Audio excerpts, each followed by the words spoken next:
Amor sem gratidão.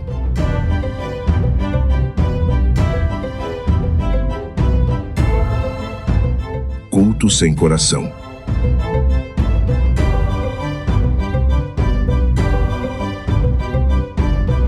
Aliança sem dedicação.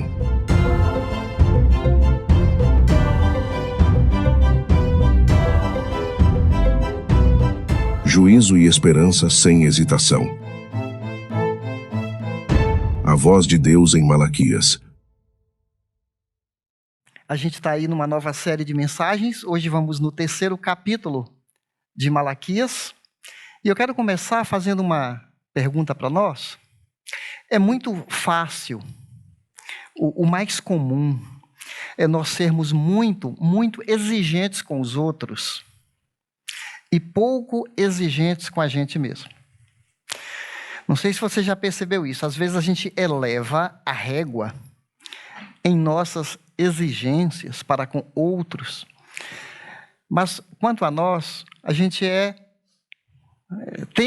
temos uma tendência de sermos mais tolerantes com as nossas fraquezas. Não é à toa que Jesus falou, antes da gente olhar o erro do irmão, do outro, olha a trave que está nos seus olhos. Então, ele fala, tira primeiro a trave do seu olho para que você enxergue, né, o que está errado no outro. E Malaquias 3 vai falar sobre isso. O povo estava acostumado e mal acostumado. Mal acostumado porque caiu assim uma apatia, uma indiferença. Você que participou aqui dos cultos anteriores, capítulo 1 e capítulo 2, né, que os pastores Paulo e André pregaram, ali mostra um povo assim que fazia as coisas por obrigação, no piloto automático, oferecia a Deus qualquer coisa. Né, lá no capítulo 1, há uma pergunta, não é? Oferece o que vocês me oferecem para o governador, para uma autoridade civil, né? O que vocês me apresentam, o que vocês me homenageiam com alguma oferta, oferece para um governador, vê se ele vai ter prazer nisso, né? Porque vocês oferecem animal manco, doente, machucado, cego para mim. Então, há uma denúncia aqui nesse capítulo 3, das pessoas que estavam brincando e se achando os reis da cocada, né? Se achando a última bolacha do pacote. E criticando todos os outros. Faziam aqueles rituais, não tinha alegria em servir a Deus, não tinha vida.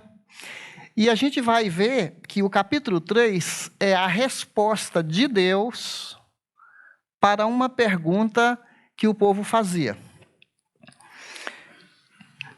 Então, vamos lá. Lembra, Malaquias significa o quê? A palavra Malaquias, o mensageiro. Não é muito bonito no português, né? Chamar o filho de Malaquias, né? Ô Malaquias.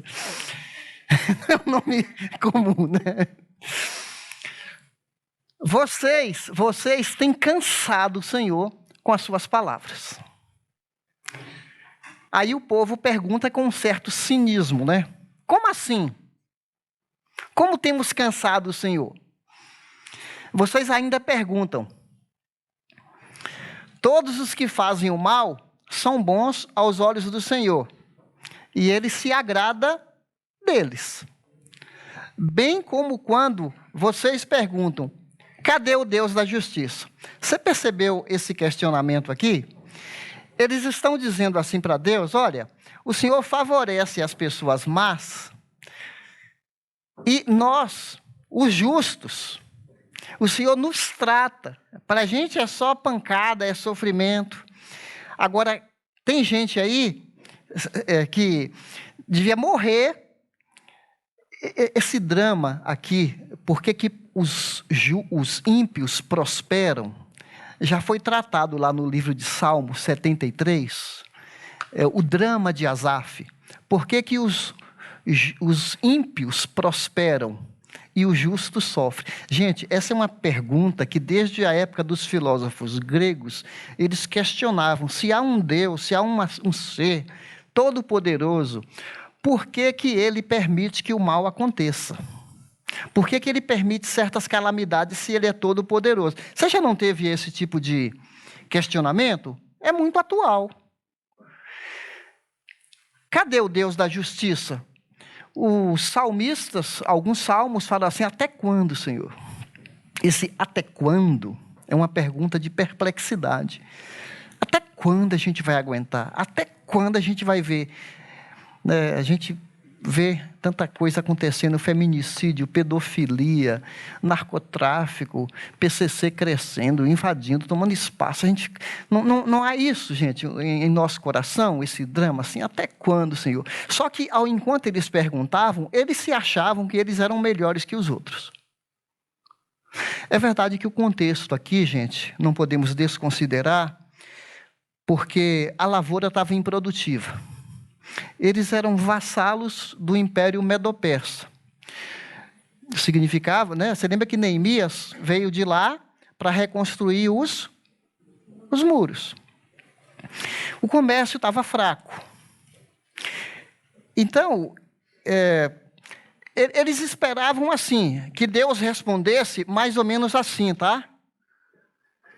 Que Deus iria responder assim, eu vou castigar os ímpios e vou poupar vocês para que eles vejam a diferença daqueles que me amam e daqueles que me temem. Então, aqui nessa é bem possível que eles esperassem que Deus responderia assim. Então Deus vai responder para eles dessa maneira. Vejam. Eu enviarei o meu mensageiro. O meu mensageiro, que preparará o caminho diante de mim. Então, de repente, o Senhor que vocês buscam virá ao seu templo, o mensageiro da aliança, aqueles que vocês desejam virá, diz o Senhor dos Exércitos. Pessoal, aqui já, se você é um bom leitor da Bíblia, você já identificou nessa profecia quem é esse mensageiro. Quem é? Quem? Jesus está aqui, mas esse mensageiro não é Jesus, é uma outra pessoa. João Batista. Você pode conferir lá no início dos evangelhos, Lucas 1,76, o próprio pai do João Batista, ele profetiza em relação ao filho, dizendo assim, você, filho, você será aquele que preparará o caminho para a chegada do Senhor. João Batista é o precursor. O que vem antes? Era comum na antiguidade, quando um rei ia visitar uma cidade, ele mandava um representante, um embaixador, para poder conversar e preparar o caminho para quando o rei chegar, está tudo acertado. Então, João Batista, ele entra em cena como sendo esse precursor. Um parênteses aqui, uma aplicação para nós. De certa maneira, cada um de nós é um João Batista ou uma Joana Batista. Sabe por quê? Porque nós também preparamos o caminho do Senhor. Nós anunciamos para as pessoas assim, olha, há um Salvador. Eu quero sinalizar esse Salvador. Né? João Batista fala isso, né? Não sou eu, após mim vem alguém. Que ele sim, eu não sou digno. Não é isso que a gente fala? É necessário que ele cresça e que eu diminua? Só uma breve aplicação. Então, esse mensageiro é João Batista, que preparará diante de mim. Então, de repente, o Senhor, aqui sim, agora é Senhor Jesus, o Jeová, traduzido em outras versões, né? Yahvé, a segunda pessoa da Trindade, que inclusive, em outra tradução, é o anjo do Senhor, é o anjo da aliança, que é outro nome dele, que vocês buscam virá. Ele veio ao seu templo, Jesus veio ao templo, não foi isso? Aquele que vocês desejam virá, diz o Senhor dos Exércitos. Agora, gente, essa pergunta aqui inclui todos. quem poderá suportar o dia da sua vinda? Sabe, eu li vários comentaristas para falar sobre esse texto aqui. Quem ficará em pé quando ele aparecer? Porque ele será como o fogo do ourives e como o sabão do lavandeiro. Ninguém é capaz de aguentar a chegada do Senhor. Ainda bem que Jesus não chegou para... Ele mesmo falou, eu não vim para condenar. Eu vim para quê? Para salvar. Da primeira vez, Jesus vem na manjedoura. Ele vem humilde, ele vem como servo, né? Ele não vem como vem em Apocalipse. Na segunda vinda, ele virá como o Rei dos Reis, como o Senhor dos Senhores, como o juiz. Em alguns momentos que a gente lê profecias, às vezes o profeta, ele vê a segunda vinda de Jesus, a vinda de Jesus, misturado a primeira vinda com a segunda. Não é tão nítido para ele, olhando, né, a profecia para o futuro. Às vezes, isso nos confunde. Por isso que precisa de um bom método de estudo bíblico para entender e separar quando é que Jesus vem a primeira vez, quando é que Jesus vem a segunda. Eu usei uma ilustração de manhã que nos ajuda. Por exemplo, você está viajando pelo interior de São Paulo, Minas Gerais, tem alguns lugares de montanhas. Distante das montanhas, nós vemos os picos das montanhas e vemos, às vezes, uma montanha, 2, 3, 4. A gente vê as montanhas assim próximas umas das outras. Porém, à medida que você viaja, que você dirige, ao passar perto das montanhas, às vezes você vê uma montanha e você vê quilômetros e quilômetros para chegar na outra. Você vê que há um hiato, há uma distância entre uma e outra. Quando você chega perto. Então, na profecia, às vezes o profeta ele está vendo, né, os eventos, os acontecimentos próximos parecem misturados. Então, às vezes, na profecia, você está pensando que ele está falando da segunda vinda e não da primeira. Porque essa pergunta, quem pode suportar o dia da sua vinda? E muitas vezes no Antigo Testamento, fala naquele dia, ou o grande dia. Quando chegar o dia do Senhor, é uma coisa assim, eventos apocalípticos, grandes acontecendo no planeta. Mas, nós temos algumas lições para nós aqui. E, continuando, ele se assentará como um refinador e purificador de prata.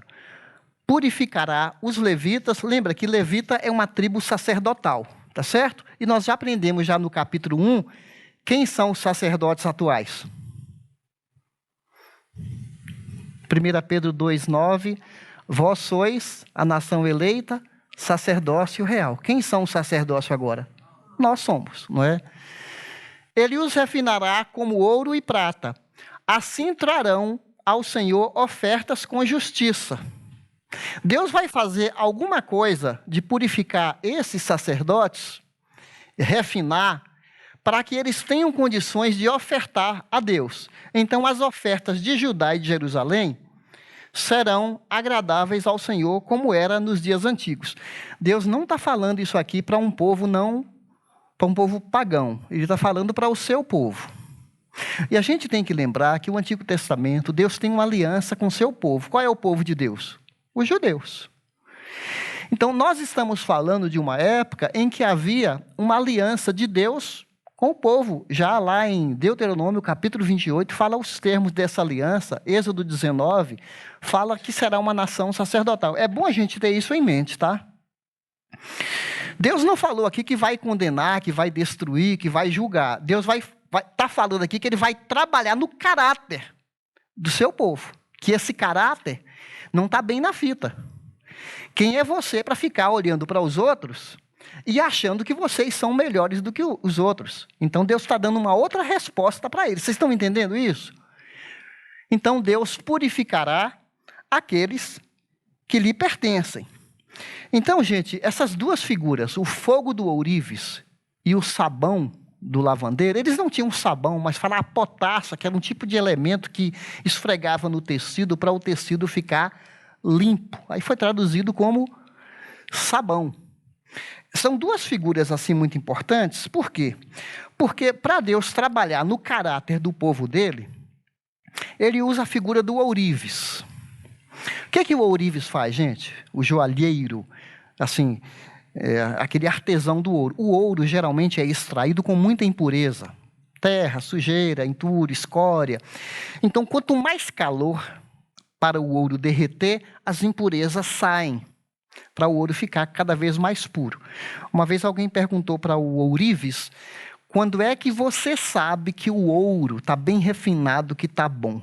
Ele respondeu assim, o ouro fica bom quando ele está tão puro e tão limpo que eu vejo minha face nesse ouro como se fosse um espelho. É interessante essa figura, que Deus também, ele usa o sofrimento, provações, lutas que a gente passa, para que o caráter de Jesus seja formado em nós, para que quando Deus nos vê, ele nos vê lapidados, porque está escrito em Romanos 8, que todas as coisas contribuem para o nosso bem, porque Deus ele está transformando, fala lá, para que sejamos conforme a imagem do seu Filho. Então, aguenta firme aí, quando você passa por dura provação, porque isso está te tornando um cristão mais parecido com Jesus. Então, muitas vezes, a gente precisa ter uma atitude boa de submissão ao processo, né? Da disciplina de Deus. E Deus está falando que vai disciplinar esse povo. Esse é o aspecto do ourives. Vamos ver um pouco o aspecto da purificação? Cristo veio não apenas para perdoar pecadores, mas purificar um povo para si. Esse é um comentarista que encontra eco nessa palavra de Tito. Ele entregou sua vida para nos libertar de todo o pecado, para nos purificar e fazer de nós seu povo inteiramente dedicado às boas obras. Então, isso aqui está dentro da missão de Cristo, que nós lemos, que ele veio para purificar, não é? Refinará como ouro e prata, e também para que, com nossa vida transformada, nós tenhamos uma atitude boa ao oferecer as ofertas e ao oferecer sacrifícios para Deus. Continuando. Eu virei a vocês trazendo juízo. Aqui já está falando de um outro momento, não é? Não é verdade, gente? Ele virá um dia como juiz. Agora, Deus denuncia aqui algumas práticas. Porque na nossa época, nós não estamos chamando pecado mais de pecado. A gente chama o quê? Falha, foi um tropeço, a pessoa adultera. Fala, não é adultério, é só um caso que a pessoa está tendo ali. Não é bem que eu menti. Eu fui forçado ali, né, pela situação, não queria me comprometer. Não é bem uma mentira, eu atenuei um pouquinho assim e tal. Então, nós não estamos chamando pecado de pecado, como diz a Bíblia. Olha só. Testemunharei contra feiticeiros, adúlteros, os que juram falsamente, contra aqueles que exploram os trabalhadores no seu salário. Isso aqui está falando de opressão econômica, não é? Falando para patrões aqui. Injustiça social, no caso. Contra os que oprimem as viúvas e os órfãos e privam os estrangeiros dos seus direitos, mas não me temem, diz o Senhor dos Exércitos. Deus está confrontando aqui vários tipos de pecados, conforme nós estamos vendo aqui. E isso aqui nos leva a pensar, gente, sobre integridade. Integridade não é opcional. Integridade, Deus espera de um povo que adora de todo o coração, que trata dos seus pecados. Então, a gente poderia aplicar o que aqui? Honestidade nos negócios, fidelidade nos relacionamentos, justiça no trabalho, compaixão pelos frágeis, coerência entre a fé e a prática.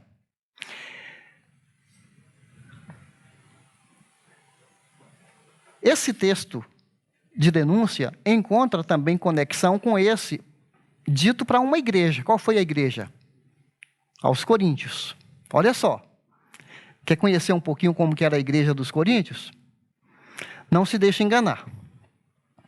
Nem os sexualmente imorais, nem os idólatras, adúlteros, homens que têm relações sexuais com outros homens, nem ladrões. Que mais? Avarentos, alcoólatras, caluniadores, nem trapaceiros herdarão o reino de Deus. Aqui fala de mentirosos? Trapaceiro? É um tipo de mentiroso, né? Porque está enganando, enganadores. Quem é que escapa, gente? Você escaparia dessa lista? A igreja de Corinto era formada de pessoas assim. Ainda bem que não é um ponto final, hein? Alguns de vocês foram assim. Contudo, o outro lado da moeda, né? Contudo, vocês foram lavados. Lembra da purificação? Foram santificados, justificados. Uma posição que Deus nos dá de sermos justos, sendo que a gente não é. Mas pela justiça de Cristo, Ele nos justifica. E pelo Espírito do nosso Deus. Gente, isso aqui é para mostrar para nós que se não for a graça de Deus, se não for a bondade de Deus, se não for o amor de Deus, todos nós estaríamos condenados. Há várias listas assim no Novo Testamento de pecados, e num ou outro nós nos encontramos ali. Então é pela bondade de Deus, então nós todos aqui, de uma certa maneira, somos ex. Tomara que você continue sendo um ex e não um praticante do que você fazia antes, está me entendendo? Ou não aconteceu? O que está em 2 Coríntios 5,17, que diz o quê? Se alguém está em Cristo, é uma nova criatura, eu não adultero mais. Eu não vou mentir mais. Eu não vou agora ficar querendo ganhar dinheiro por fora.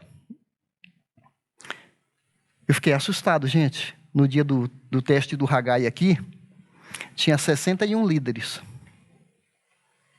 da nossa igreja e de outra, a maior parte da nossa igreja. Foi feita uma pergunta anônima.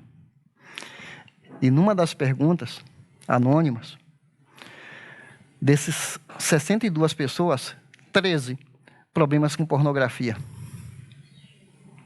Pesado, não? Então, tomara que isso aqui, 22 problemas com imposto de renda, sonegando imposto de renda. Desse grupo que fez o curso do Haggai, que é um curso top. Para nossa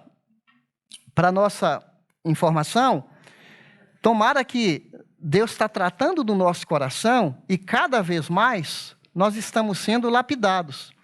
E Ele deseja nos purificar. E está escrito em 1 João 1:8 e 9, 9, se confessarmos, se admitirmos, se a gente não negar os nossos pecados, Ele é fiel e justo para nos perdoar os pecados e nos purificar de alguma injustiça. Toda injustiça. Esse é o sabonete do crente, né? 1 João 1:9. De todos os dias você pedir, confessar para Deus, lembrar, Senhor, como é que foi meu dia hoje? Ou como é que... De repente, na própria hora que a gente peca, já correr e pedir perdão para Deus, né? Sermos rápidos para confessar e admitir e não ficar negando. Então, Deus está confrontando o povo. Agora, gente, a nossa salvação, esse trabalhar de Deus, não é baseado em mérito nosso. Ainda bem que o caráter de Deus, Ele é fiel. Ele não muda. Ele não é como o homem. Ele não oscila. Deus tem um projeto, um compromisso dele mesmo, com ele mesmo, com seu povo, porque senão ele iria destruir esse povo. Ele já prometeu lá para Abraão, para Isaac, para Jacó, que ele iria trabalhar nesse povo até a chegada do Messias. Então, ele poderia ter condenado esse povo, mas ele então está trabalhando no caráter, tanto no Antigo Testamento quanto no novo. Eu li uma passagem de denúncia no Antigo Testamento e li uma passagem de Deus trabalhando, forjando o nosso caráter à semelhança de Jesus. Então, o cristão, ele não pode ser igual.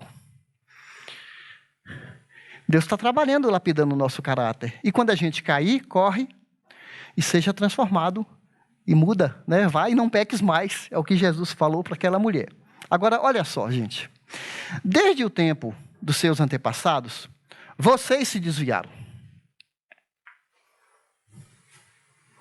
Porque eles conheciam o pacto, a aliança com Deus. Dos meus estatutos, lá em Êxodo 19, Deuteronômio 28. Vocês se desviaram. Não lhes obedeceram, quer dizer, não obedeceram esses estatutos, essas leis, essas regras. Voltem para mim. Isso é um grito de um Deus cheio de compaixão, cheio de misericórdia. Voltem para mim e eu voltarei para vocês. Não continuem nessa vida. Parem de fazer isso. Parem com esse orgulho. Parem de viver esse cenário de apatia, de distanciamento de mim. Então Deus está fazendo aqui, gente, um apelo, né? O Senhor dos Exércitos. Mas aí o povo pergunta, aqui você vê o cinismo de novo. Como voltaremos? Eles não se enxergam. Um dos grandes perigos de alguém que está entortando a vida é quando a pessoa, ele não se percebe. Tem gente que ele acha normal desobedecer a Deus, ele não vê. Pior é a insensibilidade. A insensibilidade é pior que a desobediência, porque falta consciência. Sabe quando você está falando com uma pessoa, mas ela está tão insensível que não cai a ficha? Ah, não, para mim está tudo certo, não fiz nada de errado. Ah, eu estou tocando minha vida aí, sabe? Ah, eu de vez em quando converso com uma pessoa aí, conto minha vida para quem não devia contar. Ah, eu tomo aí uns golinhos de vez em quando, mas não é nada assim. Não sou viciado não, tá? Tomo um golinho aí de um vinho uma vez por mês, agora é uma vez por dia, mas não sou viciado não. A pessoa fica assim, dando desculpinha e, né? Aí eu fico 2 horas no WhatsApp lá no meu trabalho, mas não atrapalha, eu dou conta do meu serviço, né? Fico ali na tela, mas está tudo bem. Não estou dando prejuízo para ninguém, faço minha hora de trabalho. E a pessoa vai dando essas desculpinhas, porque ela não se enxerga. Todas as coisas são puras para quem é puro. Para quem é impuro, ele não está nem aí. Ele distorce tudo. Então, o povo pergunta assim, como assim voltar? Nós já não estamos? Eu vou arrepender de quê? Se está tudo bem. Eu estou cumprindo os seus... Lembra como é que eles cumpriam? Oferecendo o resto para Deus? Era assim que eles cumpriam, não é? Ah, Deus aceita qualquer coisa. Uma vez eu estava num pequeno grupo e o pessoal estava tocando uma música, mas a gente estava tão desafinado, meu Deus do céu. Doeu os ouvidos, né? Aí alguém me cutucou assim e falou assim, ainda bem que Deus aceita qualquer coisa. Será que não há esse pensamento assim? Às vezes a gente dá uma oferta para... Deus aceita esmola, né? Vou catar umas moedinhas aqui para Deus. Né? Deus aceita qualquer coisa. É hora da oferta, né? A pessoa não prepara, não planeja, não pensa. Não é prioridade. É impulso. Né? Ah, tem que dar oferta. Ah, Deus aceita qualquer coisa, né? Ah, eu vou ler um versículo aqui na semana, já fiz... Li um versículo aqui, tá de bom tamanho, né? Tem que ir na igreja, que canseira. Não era isso que o povo falava? Que canseira. Era essa a mentalidade, gente. E Deus está falando assim, vocês precisam se arrepender. O que está acontecendo com vocês? Aí, Deus vai pegar aqui no cerne, que mexe muito com a gente, que é o bolso. Deus vai mexer com o dinheiro. Porque o dinheiro, ele tem um poder tão grande na nossa vida que no Novo Testamento ele adquire um status de ser comparado com uma entidade. O dinheiro ele é personificado, ele deixa de ser objeto E Jesus coloca assim: vocês não podem servir a dois senhores. Então Jesus está chamando o dinheiro de um senhor. E está falando que ele é outro senhor. Vocês não podem servir a esse senhor, né, dando personalidade para o dinheiro, né, que deixa de ser coisa e se torna um ente, uma entidade. Vocês não podem servir a esse senhor e a mim. Escolham a quem vocês querem servir. Ou vocês são acumuladores aqui na terra, ou vocês são investidores no reino de Deus. O que está acontecendo aqui com o povo é que Deus vai mexer aqui em algo que mexe até hoje com todos nós, que é isso aqui. Vocês perguntam, como voltar? Pode um homem roubar a Deus? Deus está fazendo essa pergunta, né? Pode um homem roubar a Deus? Parece uma ironia, gente. Porque quem é que pode roubar a Deus se ele é dono da prata e do ouro? Ageu 2,8 fala, Deus é o dono da prata e do ouro. Salmo 16, do Senhor é a terra e a sua plenitude, o mundo e os que nele habitam. Quem pode roubar se já tudo pertence a ele? Mas Deus considera essa atitude deles como roubo. E essa palavra roubar aqui, os estudiosos do hebraico, falam que esse roubar aqui, gente, é tomar a força. É uma atitude assim uma atitude de dureza mesmo, né? Não dou. É tirar de doar. Não é aquela espontaneidade. Não, eu não dou para Deus o que eu tenho de melhor. Eu vou separar aqui o melhor para mim. Vamos supor, tem 10 ovelhas, né? 10 ovelhas. 9 saudáveis. Então, para Deus, o pior. Uma ovelha cega, manca, com doença. Aí, vou levar isso para oferecer para Deus. Então, essa Deus está lançando aqui no rosto deles. Ainda vocês me perguntam, em que roubamos? Nos dízimos e nas ofertas. Vocês estão debaixo de grande maldição, porque estão me roubando. Eu era recém-convertido e quando eu li isso aqui pela primeira vez, eu falei, meu Deus, Deus me chamar de ladrão. Pesado, não? Porque não é isso? A nação toda está me roubando. E era uma nação toda do povo de Deus, né? Tragam o dízimo ao depósito. O depósito era um lugar onde guardava cereais, grãos, animais. Era um lugar reservado para entregar depois para os sacerdotes. Ponham-me à prova nisso. É o único texto na Bíblia em que Deus fala, aliás, é raro Deus falar isso, né? Ponha-me à prova. E veja se eu não vou abrir as comportas dos céus. É uma linguagem que nos faz lembrar do dilúvio, né? Que Deus abriu as janelas dos céus e derramar sobre vocês tantas bênçãos que nem terão onde guardá-las. Por vocês, eu vou repreender a praga devoradora. Aqui se refere a um tipo de gafanhoto que devorava as plantações e que estava acontecendo naqueles dias, para que não destrua o fruto da terra, nem as videiras se tornem estéreis nos campos, diz o Senhor dos Exércitos. Então todas as nações os chamarão bem-aventurados, porque a terra de vocês será agradável, diz o Senhor dos Exércitos. Deus chama o seu povo ao arrependimento. Gente, essa linguagem aqui é assustadora e é. Mas sossega seu coração, porque nós não somos Israel e aquele pacto não se diz respeito diretamente a nós. Por quê? O templo não existe mais. Estão comigo? O templo foi destruído em 70 da nossa era. Os sacrifícios não são mais necessários, por quê? Jesus é o Cordeiro de Deus que tira o pecado do mundo. Então, ufa, vou até beber uma água aqui. Então não se aplica a nós, certo? Vamos pensar um pouquinho? Se a lei não se aplica a nós, o que é que diz a lei? Pensando só nos 10 mandamentos. Não furtarás. Honra teu pai e tua mãe. Não diz lá na lei isso? Não cobiçarás. Não diz a lei isso?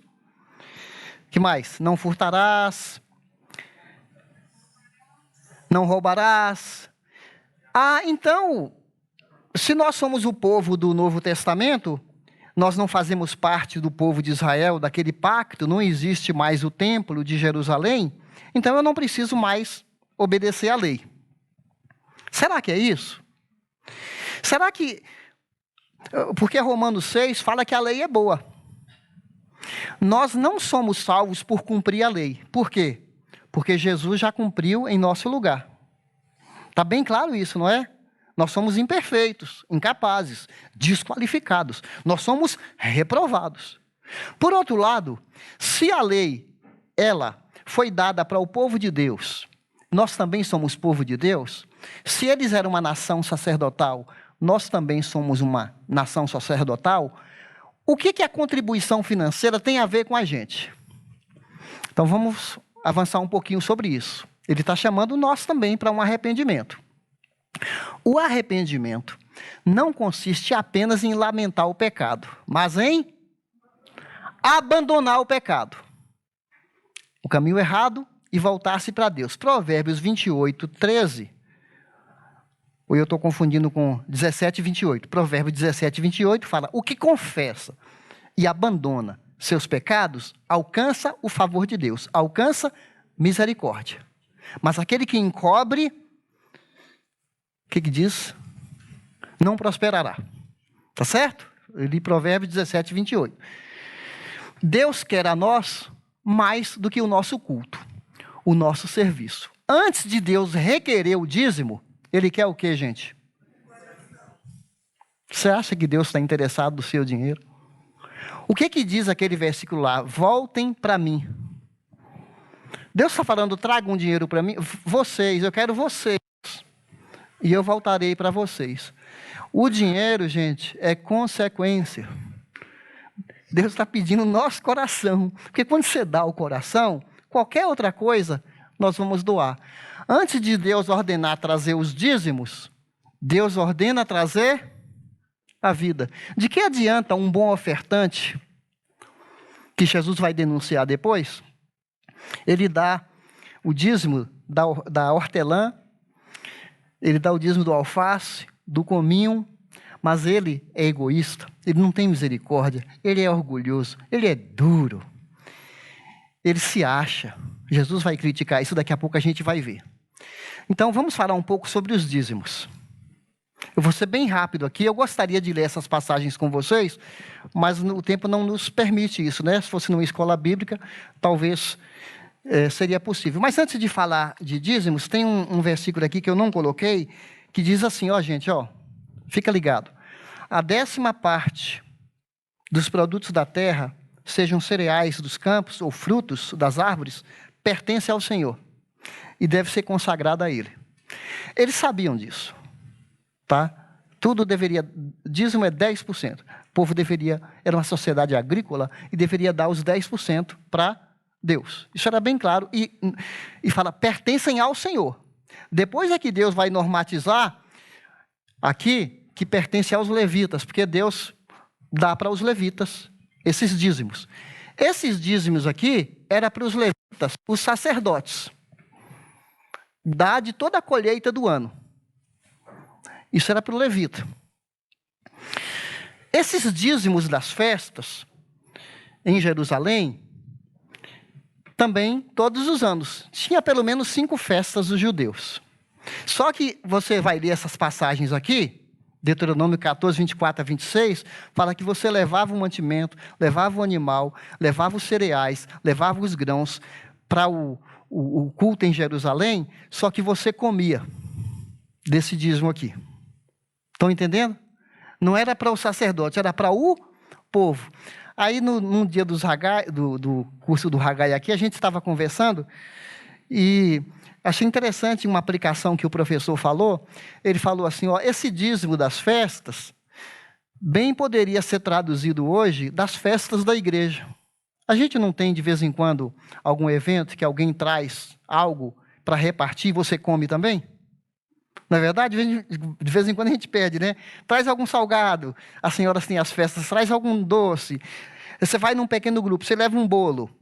Aquilo é como se fosse uma parte do seu sustento que você dá para os irmãos, você come do que ele leva e você come do que você traz também. Então, você percebe que de vez em quando tem essa dinâmica na igreja, os adolescentes têm uma festinha deles, os jovens. Isso, gente, é você trazer para Deus aquilo que é seu e você desfruta e desfruta dos outros também. A gente pode ampliar isso, que nós desfrutamos de um prédio como esse aqui. Tem toda uma infraestrutura de pagamento, de contas, de secretaria e tudo mais, que a gente desfruta disso aqui, dessa estrutura. Mas continuando, né? Daqui a pouco eu vou falar um pouco mais. Os pobres. Então, os pobres sempre foi uma preocupação. Esse negócio de partido político falar que vai eliminar, não vai ter mais nenhum pobre no Brasil, é conversa fiada. Deuteronômio, se não me falha a memória, capítulo 15, fala que enquanto existir humanidade, vai ter pobre na terra. Você pode dividir a riqueza do mundo hoje em partes iguais. Daqui 24 horas vai ter gente sem nada. Gente que torra tudo. Entendeu? Sempre vai ter pobre. Vocês estão entendendo?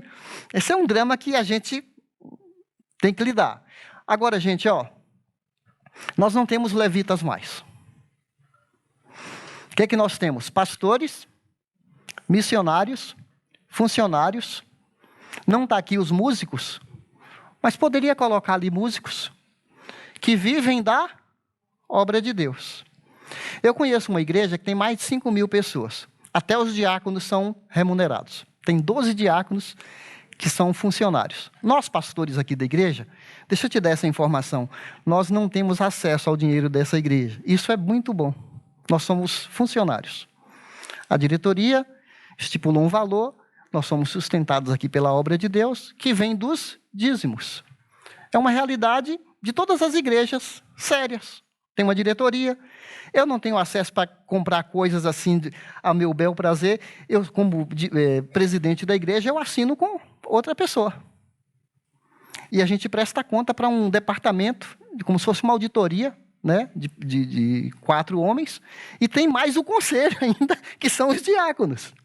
Os diáconos geralmente lidam com coisas de missões, e o grupo de administrativo lida com compra de equipamentos e tudo mais. E a gente presta contas em assembleia. Tá bom? Então, só para dar essa informação, porque não é fácil falar de dinheiro na igreja, porque nós somos muito desacreditados. A gente vê como a igreja está sendo desacreditada. Eu fico chocado, gente. Eu não sei você. Eu fico escandalizado também. Porque eles pegam aí uma meia dúzia de pastores ricos, como se todos os pastores fossem ricos. Talvez você conheça pastores que vivem com tão pouco. Eu estava conversando com o André há poucos dias. A gente conhece pastores do interior, homens de Deus, que vivem com 3.000, 4.000, 5.000 reais por mês, assim, sofrivelmente. Parece que são até franciscanos, né, que vivem com voto de pobreza. Porque as igrejas são pequenas, não tem recurso para pagar. É conforme aqui na nossa igreja, louvado seja Deus, temos um bom salário. Eu, pastor Paulo e o André, vivemos, né, graças a Deus, não nos falta nada. Somos muito agradecidos, né? Não temos essa preocupação, porque a igreja nos honra, né? Vem da comunidade. E Paulo vai usar leia com calma, 1 Coríntios 9, 11 a 14, porque ele vai falar mais ou menos assim, tá? O texto não está na minha cabeça completo, mas é mais ou menos assim. O atleta vive de quê? Ele é atleta e ele trabalha lá de balconista para ser atleta?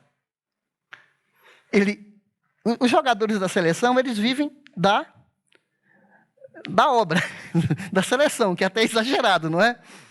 Fala a verdade. Eu não sei porque que atleta, jogador de futebol e cantor tem que ganhar tanto. Porque um professor merece tanto, gente. Fala a verdade. Um professor, né, que dá aula em escola pública aí, meu Deus do céu, o que é isso? Um enfermeiro, gente. Esse pessoal é que merece ganhar bem. Bom, eu não sei porque eu estou falando, vamos voltar para o nosso assunto aqui, né? É um desabafo aqui, né? Aí Paulo fala assim, o soldado vai para a guerra à custa dele? Aí eu vou ser soldado, só que, para aí, eu vou ter que trabalhar agora de Uber. Aí depois eu paro o Uber e sou soldado. Não, ele é soldado tempo integral, não é verdade? Ele vive da corporação. Então, o sacerdote vive da obra. Paulo está falando aqui. Não é justo que o sacerdote... Aí ele usa outro argumento. O pastor de ovelhas. Estou falando agora não ovelha gente. Ovelha animal. O pastor de ovelha animal vive de quê? Da lã da ovelha. Então Paulo fala, é justo. Se eu semeei coisas espirituais para vocês, não é justo que eu receba material para o meu sustento? Então ele está argumentando assim, aqueles que vivem do evangelho, que sejam supridos pelo evangelho. É tanto assim que Gálatas 6 fala, repartam com aqueles que ensinam, repartam com eles, porque eles têm ensinado vocês. Esse texto aqui fala, honrar os pastores que trabalham bem com redobrados honorários. Então, o pastor não é para ficar, porque eu estou na obra de Deus, você é um passa-fome. Aí a gente está ensinando para a nossa geração de jovens, a não seja pastor, não. Até nesse sentido, não é? Tem jovens que têm medo de ir para a obra de Deus com medo de não ser honrado. Mas não devemos trabalhar por dinheiro, nós não trabalhamos por dinheiro, é por amor à obra de Deus. Em alguns casos, a igreja não pode pagar o pastor. O que faz, gente? O pastor tem que trabalhar. Tem igreja, como Corinto, não podia pagar Paulo. O que Paulo fez? Lá em Corinto? Fazia tendas. Tem pastores hoje que a igreja não tem condição de pagar, ele faz um outro serviço para poder sobreviver. Normal. Tá certo? Então, e também, a Bíblia não esquece, órfãos, viúvas, pobres. Atos 6, Tiago 1:27, a verdadeira religião é cuidar dos pobres, das viúvas, das pessoas vulneráveis. E a igreja não pode esquecer deles. Agora, esse padrão aqui, gente, está no Antigo Testamento e está no Novo. Generosidade, gratidão e adoração. Os dízimos, sejam animais ou primícias, deveriam ser os melhores. Deus desejava demonstrar a importância dele, a importância de Deus, a prioridade em nossa vida. Deus quer nosso coração, todo o nosso ser. Por isso, não aceitava o culto da época de Malaquias, porque o povo não oferecia a ele o que tinha de melhor. Pergunta: se for hoje, você oferece o que é melhor para Deus? Eu, desde os 17 anos, que aprendi sobre isso, quando eu recebia meu salário, nem imaginava que eu seria pastor. Eu falava, eu vou separar uma parte para Deus, a primeira parte, do melhor do meu salário. Porque se eu não der, pode ser que depois as contas, os boletos, as dívidas, podem, me fazer esquecer e subtrair, ao invés de acrescentar. Isso aqui poderia ser dito a seu respeito, isso aqui é um questionamento para você. Qual é o nível de comprometimento que você tem com a obra de Deus? Agora, gente, caminhando para o encerramento, tem alguns tipos de abordagens em relação a dízimos e ofertas. E você deve estar ligado também, você está lendo sua Bíblia, às vezes bate uma dúvida. Dízimo e oferta, a gente tem que considerar nos mesmos moldes no Novo Testamento que no Antigo? É uma dúvida justa, porque às vezes bate aí um questionamento. Então, deixa eu contar para vocês, eu não tenho problema com a alíquota de ter que ser 10%. Eu não tenho essa... Agora, eu vou compartilhar com vocês o que tenho adotado na minha vida e o que eu tenho procurado ensinar aqui ao longo dos anos. Tá certo? Olha só, os fariseus davam o dízimo? Sim. Os fariseus são os religiosos dos dias de Jesus. Eles estavam debaixo da lei. Aqui em Lucas 18:11, na verdade não é uma passagem muito legal, sabe por quê? Porque um cara entra na igreja e ele fala assim, graças a Deus, porque eu não sou como os demais pecadores. Eu sou bom. Eu sou o cara. Eu sou assíduo na igreja. Eu faço minhas orações. Eu jejuo. Eu dou o dízimo de tudo quanto eu ganho. Ele estufa o peito. E ainda fala assim, cara de pau. Eu não sou como aquele ali, aquele pecador ali, que era um publicano, né? Eu não sou. Aí Jesus fala, quem voltou para casa e Deus ouviu? Foi ele ou o cara todo arrebentado, mazelado, que batia no peito? Ai, Deus, tem misericórdia de mim, que eu peco demais. Quem Deus ouviu? o pecador. Entendeu? Agora, gente, pé no chão. Se o fariseu praticava, o crente não pode fazer menos. A justiça do cristão vai além dos escribas e dos fariseus. Eles eram justos, só que eles tinham um coração egoísta para outras áreas, insensíveis. A pergunta é, Jesus, se eu digo que se a justiça de vocês não for superior, muito superior, não exceder a dos fariseus e a dos mestres da lei, de modo nenhum entrarão no reino de Deus. Jesus parte do pressuposto que todo cristão é muito generoso. Ele não fica ali, eu ganhei R$100, eu vou dar R$100, R$105, R$100,50 para Deus.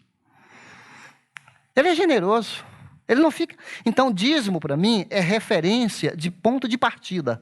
Dízimo para mim não é teto. Não é teto, eu vou dar só até o dízimo. O que Jesus está falando, transborde. Seja generoso, não se limite à lei, porque o espírito do Novo Testamento não é você dar parte para Deus. No Novo Testamento você dá o quê? Tudo. Aquele que não renuncia a tudo quanto tem, não pode ser meu discípulo. Aquela velhinha, quando ela deu o quê? Tudo. Eram as únicas moedinhas que ela tinha. Ela deu tudo para Deus. O que Jesus pediu do jovem rico? Doe tudo. O espírito que permeia o Novo Testamento é que você está disposto a dar tudo. No Antigo Testamento, dava ovelha. No Novo Testamento, sai a ovelha. Entra você. Olha, apresentai-vos a Deus como sacrifício vivo, santo e agradável a Deus. Você vê, gente? Você vê o que requer de nós?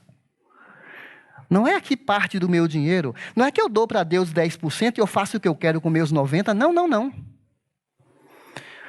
Pastor Paulo pregou na semana passada. Nosso culto começa a que horas? Quando o despertador toca. Quando eu estou comprando, quando eu estou vendendo, eu estou usando o dinheiro de Deus, porque não é assim, o que eu faço com o meu dinheiro? Não. O que eu faço com o dinheiro de Deus que chega às minhas mãos? Eu prefiro ficar com os 90%, com os 85%, com os 80%, com a bênção de Deus, do que ficar com os 100%, sendo uma pessoa que subtrai, que não contribui, que deixa os outros sustentarem a obra de Deus e eu fico ali só distante. Eu estou chamando vocês a uma responsabilidade, que talvez vocês nunca tenham pensado nisso. Vamos supor que sua família organiza um sítio, uma festa no sítio. Vocês vão passar uns dias no sítio. Aí você chama os primos, os tios, os parentes e passa lá alguns dias no sítio. Passa lá aqueles dias no sítio. Depois que passa aqueles dias no sítio, chega a hora de acertar a conta. Tem que pagar o dono do sítio, tá certo? Várias despesas ali, comida, alimentação, churrasco, comida, bebida, tudo. Na hora de pagar, qual é a atitude de cada membro da família? Qual que é? Eu vou contribuir. Eu desfrutei, eu vou contribuir. Não é justo? Pensa num tio que quer dar uma de migué. Pensa num tio que não paga, deixa todos os outros pagarem, e ele sempre vai na cola da família. Ele não contribui. Gente, quando a gente é família, quando a gente tem senso de pertencimento, nós damos e participamos para que ninguém fique sobrecarregado. Para você pensar, toda essa estrutura de aprendizagem que tem numa igreja, desde bebezinho, que vai crescendo, gastos com Pedagogia, treinamento de professor, estrutura de um prédio desse, que paga, que tem contas, funcionários que trabalham, os pastores que são sustentados. Será que as pessoas vão achar desculpa? Não, que outros sustentem, eu não.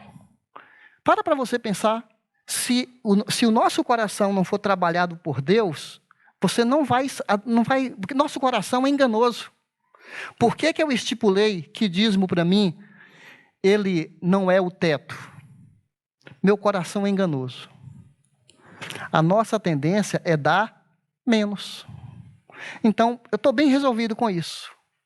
Sempre bem resolvido com isso. Na maior alegria de doar para Deus de maneira generosa. Então, gente, Jesus até censurou, né? Ai de vocês, mestres da lei e fariseus, vocês dão o dízimo da hortelã, do endo, do cominho, mas têm negligenciado os preceitos mais importantes da lei: a justiça, misericórdia e... De que adianta ser dizimista na igreja, mas é uma pessoa tranqueira, mal vista, liga o som alto na casa dele, não tem misericórdia do ouvido dos outros? O que mais que a gente poderia falar? Inadimplente. De que adianta dar o dízimo? Vocês devem praticar estas coisas. Quais coisas? Justiça, ser justo, honesto, trabalhador, misericordioso, fiel, sem negligenciar aquelas. Quais? Essas aqui, o dízimo do que eles dão. A lavoura nos ensina, o agricultor não consome tudo que ele colhe, ele devolve para a terra uma parte. Eu contei o exemplo, meu avô colhia 60 quilos de feijão. Ele separava uma parte do feijão, não comia. Se ele comesse os 60 quilos, o que ia acontecer? Não ia ter mais como plantar. Ele pegava uma parte, deixava no fundo do saco e plantava. E aí colhia novamente 2, 3 sacos. Então, o nosso dinheiro que a gente dá na obra de Deus é semente, que está abençoando, está levando vida. Quem semeia para a sua própria carne, da carne colhe destruição. Quem semeia para o Espírito, do Espírito colherá a vida eterna. Não nos cansemos de fazer o bem, pois no tempo próprio colheremos, se não desistirmos. Qual é a motivação correta para a gente contribuir? Eu vou terminar por aqui. Qual é a motivação, gente? É para a gente ganhar alguma coisa de Deus? É para fazer um trato com Deus? É com medo do gafanhoto devorar? Não. É para eu ficar próspero? Não. Deus já me abençoou em Cristo Jesus. Eu já sou abençoado. Não é isso que está escrito em Efésios? Somos abençoados nas regiões celestiais. 2 Pedro 1 fala que temos tudo que a gente precisa. Motivação é essa, gratidão. Deus nos amou tanto. Ele não nos deu pouca coisa. Deus não deu o resto. Deus não deu o pior que ele tinha. Ele deu o melhor. O sangue de Jesus. Deus deu o Cordeiro imaculado desde a fundação do mundo. Então a gente devolve, gente, em adoração, uma porção daquilo que ele confiou em nossas mãos. Então, qualquer coisa que a gente fizer, um copo d'água que a gente der, uma cesta básica que a gente doar, dízimos, ofertas, talvez você até prefira outro nome, você nem quer chamar de dízimo, é você e Deus, mas o que não justifica é nós não sermos adoradores, dando o melhor para aquele que nos deu o melhor.